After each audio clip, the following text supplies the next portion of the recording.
Hello students and all viewers. आज के discussion का टॉपिक है evaluation parameters of ophthalmic preparation in the continuation of ophthalmic preparation, and this is Nancy Gupta, assistant professor. So let us begin about the topic. So let us understand about the evaluation. As you already know कि evaluation हम बहुत सारी units में पढ़ चुके हैं various dosage form के। तो यहाँ पे हम ऑप्थेल्मिक प्रोडक्ट्स की बात कर रहे हैं। तो बेसिकली जो ऑप्थेल्मिक प्रोडक्ट्स हैं उनका हम इवैल्यूएट क्यों करते हैं, दिस इज अ क्वेश्चन। तो इसके लिए हम ये चेक करते हैं कि जो हमारा फिनिश प्रोडक्ट है, मतलब जो ऑप्थेल्मिक फिनिश प्रोडक्ट है वो आइदर फ्री है किसी भी टाइप के माइक्रो ऑर्गेनिज से और नॉट। इसको इंस्पेक्ट करने के लिए और इवैल्यूएट करने के लिए हम इवैल्यूएशन पैरामीटर्स को फॉलो करते हैं और टेस्ट करते हैं। तो बेसिकली इवैल्यूएशन को इंस्पेक्ट करने के लिए और इवैल्यूएशन पैरामीटर्स के वेरियस पैरामीटर्स हैं जिसको हम वन बाय वन करके फर्दर स्लाइड्स में डिस्कशन करेंगे। So first is your sterility test, next is your clarity test, leakage test, metal particle in ophthalmic products, next assay, pH and viscosity. So these are the following parameters of evaluation.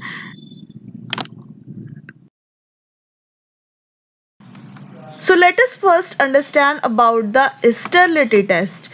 तो basically दो type की sterility testing होती है, जिसमें first है आपका direct inoculation method और second है आपका membrane filtration method.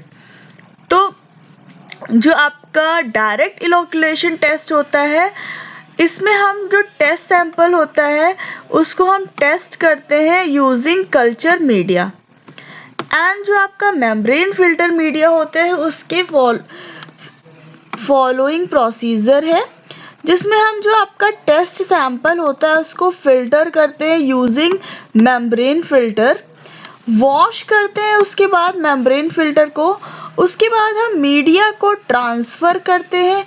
Example detection of contamination using two culture media. Basically हम यहाँ पे दो कल्चर मीडिया का यूज़ करके हम डिटेक्शन करते हैं कि माइक्रो ऑर्गेनिज फ्री है कि नहीं आपका ऑप्थेल्मिक प्रिपरेशन, जिसके लिए हमारा फर्स्ट कल्चर मीडिया है soybean casein digest medium. Very important, इसको लर्न करना बहुत मैंडेटरी है और इसको हम इंक्यूबेट करते हैं एट 20 to 25 डिग्री सेंटीग्रेड के लिए। नेक्स्ट आपका है fluid thioglycollate medium. It is also very important, must learn it. तो जो फ्लूइड थायोग्लाइकोलेट मीडियम होता है इसको हम इंक्यूबेट करते हैं 30 to 35 डिग्री सेंटीग्रेड पे 7 डेज के लिए। तो ये हो गया हमारा मेम्ब्रेन फिल्टर मीडिया। इस तरीके से हम स्टेरिलिटी टेस्ट को प्रोसीड करते हैं। So now here you can see first is your membrane filter. This is your membrane filter and it is a soyabean digest medium जिसके through we detect about the sterility test, and we perform basically sterility test by using of these culture media and the filter paper.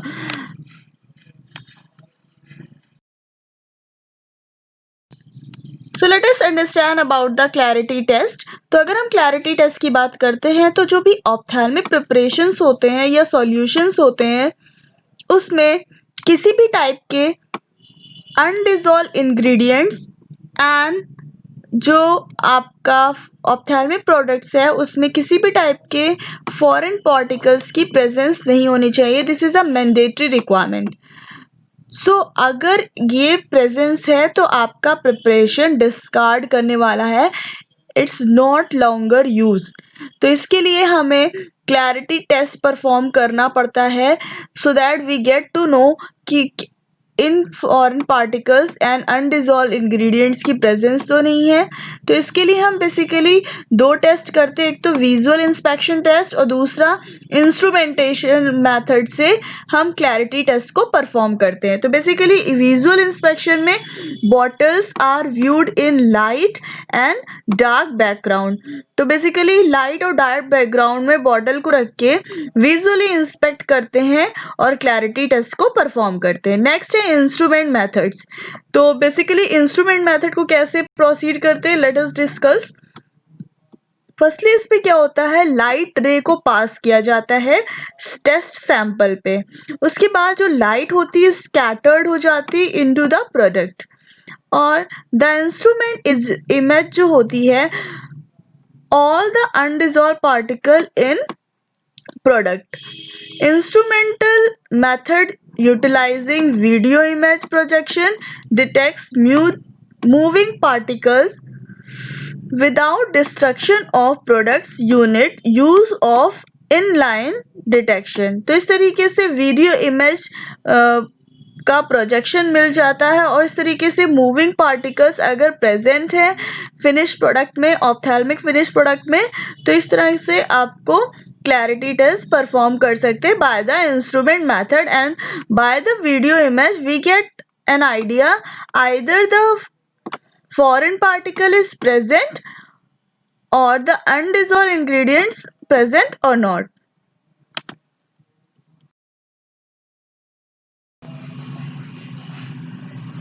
सो ये आप देख सकते हैं, ये आपका clarity test perform करने का लाइट एंड डार्क बैकग्राउंड है जिसके थ्रू आप विजुअल इंस्पेक्शन मेथड से क्लैरिटी टेस्ट को परफॉर्म कर सकते हैं। So let us understand about the leakage test.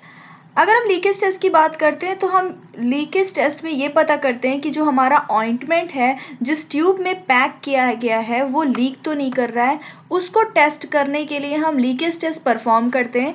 इसके लिए हम 10 ऑप्थेल्मिक ऑइंटमेंट लेते हैं, उसके बाद हम उसे वाइप करते हैं starting of the tube and end of the tube both side, और ये याद रखना है make sure it should be shield. After that हमें ये करना है, को परफॉर्म करने के लिए हमें इसे हॉट एयर ओवन में रखना है फॉर 60 डिग्री सेंटीग्रेड के लिए एंड 8 आवर्स के लिए हम इसको as it is hot air oven में रख देते हैं। उसके बाद हम ये इवैल्यूएट और ये इंस्पेक्ट करते हैं, अगर उसमें ट्यूब में कोई लीकेज नहीं होता है तो ये हमारा ऑप्थेल्मिक प्रिपरेशन का लीकेज टेस्ट पास होता है, अदरवाइज टेस्ट फेल हो जाता है और इस टाइप के ट्यूब को हम डिस्कार्ड कर देते हैं अगर लीकेज की कंडीशन अराइज होती है। तो this is all about the leakage test. Now let us understand about the metal particle in ophthalmic products. तो इसके लिए हम 10 gram of 10 ml of ophthalmic preparation लेते हैं पैट्री डिश में एंड इसको हम हीट करते हैं 85 डिग्री सेंटीग्रेड के लिए for 2 hours and after that हम उसको कूल करते हैं एट रूम टेम्परेचर और उसके बाद ये प्रोडक्ट सॉलिडिफाई हो जाता है। Slightly invert the petri dish in suitable microscope. उसके बाद हम सुटेबल माइक्रोस्कोप में इस पैट्री डिश को ले जाते हैं एंड ऑब्जर्व करते हैं कि उसमें मेटेलिक कंपाउंड प्रेजेंट है कि नहीं।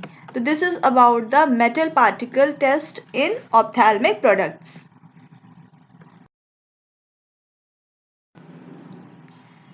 नेक्स्ट पैरामीटर है इवैल्यूएशन का, which is SA and pH.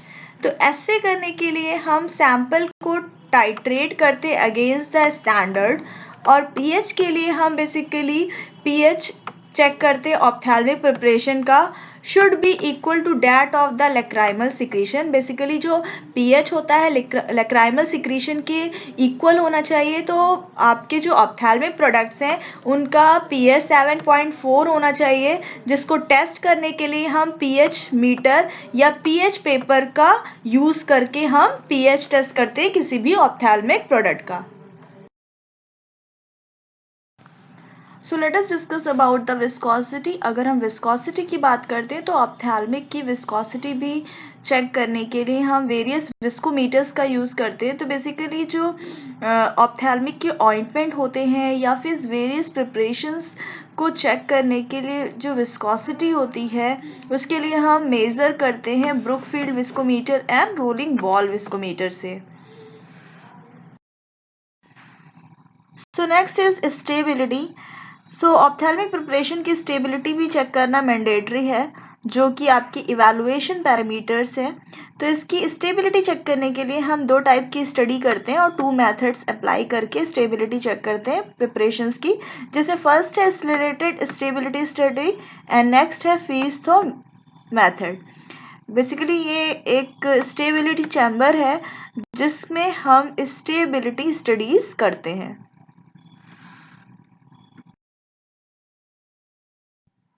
So here I am ending today's session. Thank you so much all.